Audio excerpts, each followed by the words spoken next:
She said, "I don't date broke guys. Don't even think about contacting me." After I pretended to lose my business before proposing. A year later, she's serving drinks at my wedding. Hey viewers, before we move on to the video, please make sure to subscribe to the channel and hit the like button if you want to see more stories like this. Thanks. The idea came from my best friend Marcus. We were having beers at our usual spot when he told me about the test he'd run on Sarah before proposing. I told her my startup failed. Marcus said, grinning, that I'd lost everything and might have to move back with my parents. What did she do? I asked, already knowing the answer from his expression. She hugged me and said we'd figure it out together. Offered to pick up extra shifts at the hospital to help with expenses. That's when I knew she was the one. I watched Sarah across the bar, laughing with some friends. She'd passed the ultimate loyalty test, and now they were planning their wedding. The ring in my pocket suddenly felt heavier. You thinking about testing Jennifer? Marcus asked, reading my expression. I'd been with Jennifer for 8 months. She was beautiful, successful in her marketing career, and we seemed compatible. But lately, her comments had been bothering me. References to other couples with better lifestyles, hints about wanting someone financially stable, complaints when I chose casual restaurants over expensive ones. Maybe, I admitted. Something she said lately. Better to know now than after you're married, Marcus said. Trust me, the right woman will stick by you no matter what. I owned a successful digital marketing agency with 12 employees. Jennifer knew I was comfortable, but not the full extent of my wealth. I learned early that money attracted the wrong kind of attention, especially in dating.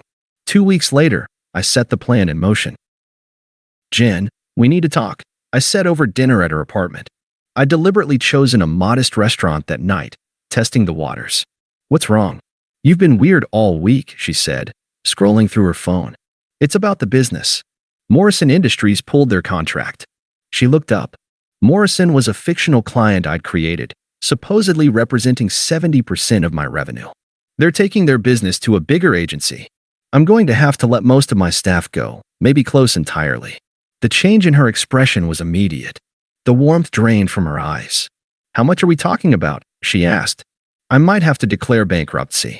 Definitely moving to a smaller apartment, probably getting a job somewhere else. This is temporary, right? You can rebuild. I don't know. Maybe. It could take years. She was quiet for a long moment, then forced a smile. Well, we'll figure it out. But something had shifted. Over the next 2 weeks, Jennifer became distant. She stopped suggesting weekend trips, declined dinner invitations, and made excuses to avoid staying over.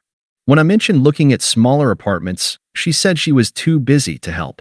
The real test came when I suggested we split a pizza instead of going to the steakhouse she'd been hinting about. Seriously, David? Pizza? She looked at me like I'd suggested eating garbage. I had a long day. I need something better than cheap food. I'm trying to watch my spending until I know where I stand. Right. Your situation. She made air quotes. Maybe we should take a break until you get back on your feet. A break. I mean, I can't be with someone who's struggling. I have my own goals, my own life to think about. That weekend, she went to a networking event without me. Said it was business only, but posted photos with some guy named Bradley. Expensive suit, flashy watch, the kind of guy who screamed new money. The following Monday, she was different. Colder, more critical. We need to talk, she said, showing up at my modest apartment. I moved there temporarily to maintain the charade. About what? About us. About where this is going. She looked around the small space with obvious distaste. I thought you were more successful than this. I told you what happened with my business. And I've been thinking about that. About what I want in a partner. Here it comes, I thought. I met someone, she said bluntly. Bradley. He's a tech entrepreneur, very successful. He's offered me opportunities you can't. Opportunities. Professional networking, travel, a lifestyle I deserve. She was speaking like she was discussing a business transaction. I'm not getting any younger, David. I can't waste time on someone who can't provide stability. So you're leaving me for his money? I'm choosing someone who can give me the future I want. Bradley understands my ambitions. I sat there, absorbing the words. This was Jennifer's true nature, stripped of all pretense. The woman I'd been planning to propose to was a gold digger who'd abandon me the moment things got tough. I see, I said calmly. I hope you understand. You're a nice guy, but I need someone who can match my lifestyle. I understand perfectly. She seemed surprised by my calm response. Maybe she expected me to beg or argue. I'll get my things tomorrow when you're at work, she said, standing. Fine. At the door, she turned back. David, I hope you get back on your feet. I really do. But I don't date broke guys, so don't even think about contacting me, she added, like she was delivering a final verdict. And then she was gone. I sat in that small apartment, which I'd rented solely for this test, and felt simultaneously devastated and relieved. Devastated because I genuinely cared about her. Relieved because I discovered her true nature before making the biggest mistake of my life. Marcus was right. The right woman would stick by you no matter what. Over the next month, Jennifer flaunted her new relationship on social media. Photos at expensive restaurants, weekend trips to wine country, designer shopping bags. Bradley looked the part of a successful entrepreneur, always in expensive suits, driving luxury cars, talking about his tech ventures.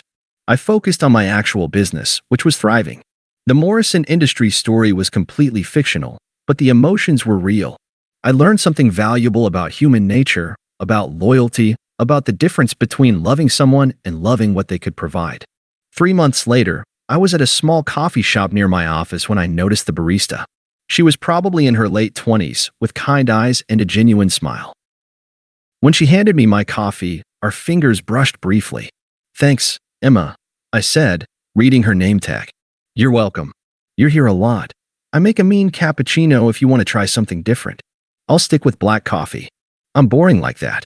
She laughed. Nothing wrong with knowing what you like. I started going to that coffee shop every morning. Emma was a nurse working part-time at the cafe to save money for graduate school. She was intelligent, funny, and completely unpretentious. We talked about books, movies, her work at the hospital. She never asked what I did for a living beyond something with computers. When I finally asked her out, I was careful to keep things modest. Dinner at a casual restaurant, walks in the park, movie nights at her small apartment. For 3 months, she knew me as David who worked in marketing, drove a decent but not flashy car, and lived in a nice but not extravagant apartment. The difference was striking. Emma was genuinely interested in my thoughts, my sense of humor, my plans for the future that didn't involve money. She paid for dates sometimes, insisted on splitting bills, brought me homemade lunches when I mentioned working late. You know what I love about you, she said one evening as we cooked dinner together in her kitchen. What? You're real. You don't try to impress me with stuff. You just are. That's when I knew I had to tell her the truth. Emma, there's something I need to share with you. Her face grew serious. What is it? I haven't been completely honest about my situation. Fear flickered in her eyes. Are you married? No, nothing like that. It's about my work, my circumstances. I told her everything. About my business, my actual apartment, the test with Jennifer, why I'd been cautious about revealing my financial situation. Emma listened without interrupting, her expression shifting from confusion to understanding to something like hurt. So you've been lying to me for 3 months? I've been cautious. There's a difference. You didn't trust me. I didn't trust my own judgment. My ex left me the moment she thought I was broke. I needed to know that someone could love me for who I am, not what I have. Emma was quiet for a long moment. Show me, she said finally. What? Your real apartment. Your real life. I want to see what you've been hiding. I drove her to my actual place, a modern loft in the city's best neighborhood. She walked through it slowly, taking in the expensive furniture, the view, the obvious signs of wealth. This is who you really are, she said. No. Who I really am is the guy who's been having coffee with you every morning for 3 months. This is just where I live. She turned to face me. I'm hurt that you lied, but I understand why you did it. Can you forgive me? I need time to process this. It's not about the money, it's about the trust. We worked through it over the following weeks. Emma had to reconcile the man she'd fallen for with the reality of his situation. But gradually, she came to understand that my caution had been born from genuine pain, not manipulation. I love you, she said one evening, 6 months after we'd started dating. Not your apartment, not your business. You. The guy who makes terrible jokes and always orders black coffee and remembers what I said about my patience. That's when I knew I'd found the right person. Meanwhile, Jennifer's perfect life had begun to crumble. Through mutual friends, I heard that Bradley's tech ventures were actually elaborate credit card fraud. He'd been living off borrowed money and stolen credit, using Jennifer as arm candy to maintain his facade. When the authorities caught up with him, he disappeared overnight, leaving Jennifer with unpaid bills and a reputation in ruins. She'd quit her job to focus on networking with Bradley's contacts, most of whom turned out to be as fake as he was. I felt no satisfaction in her downfall. She'd made her choice based on her values, and now she was living with the consequences. Meanwhile, I was building something real with Emma. 8 months after our first coffee shop conversation, I proposed. Emma said yes, and we planned an intimate wedding at a vineyard outside the city. Nothing too flashy, just family and close friends celebrating something genuine. The wedding was perfect until I spotted a familiar face among the catering staff. Jennifer was there, wearing the black uniform of the temporary service company, carrying a tray of champagne glasses. She looked older, tired, desperately trying to remain invisible. Our eyes met across the reception area. Her face went white. I felt Emma's hand slip into mine. "Everything okay?" she whispered. "Perfect," I said, squeezing her hand. As the evening progressed, I watched Jennifer work. She was professional, efficient, clearly needing the job. During a quiet moment, she approached me. "David," she said quietly. Congratulations." "Thank you. The champagne is excellent, by the way." She winced at the casual dismissal. "I made a mistake. I was scared and stupid. The drinks are running low at table 5. Could you handle that? Please, can we talk after your event?" I looked at this woman who'd abandoned me in my fictional moment of need, who'd coldly calculated that I wasn't worth her time, who'd chosen money over loyalty. "I don't think my wife would appreciate that," I said calmly. "Besides, I don't date broke girls." Jennifer's face crumpled. She understood the reference, the perfect reversal of her own words. "David, excuse me." Emma appeared beside us, radiant in her wedding dress. "I think our guests need more champagne." Jennifer looked between us, seeing the genuine happiness, the real partnership, everything she'd given up in her pursuit of financial security. "Of course," she said, backing away. Right away. As she walked away, Marcus appeared at my elbow. "Was that Jennifer?" he asked. "The very same. Serving drinks at your wedding. There's some poetic justice for you." I watched Jennifer distribute champagne to my guests, including Sarah, who'd passed the same test that Jennifer had failed so spectacularly. "You know what the funny thing is?" I said to Marcus. "What?" She could have had all of this. The real success, the genuine partnership, the actual financial security. All she had to do was stick around when things got tough. Instead, she chose a fraud over the real thing. She chose what looked like money over what actually mattered. Later, as Emma and I cut the cake, I caught Jennifer watching from the kitchen doorway.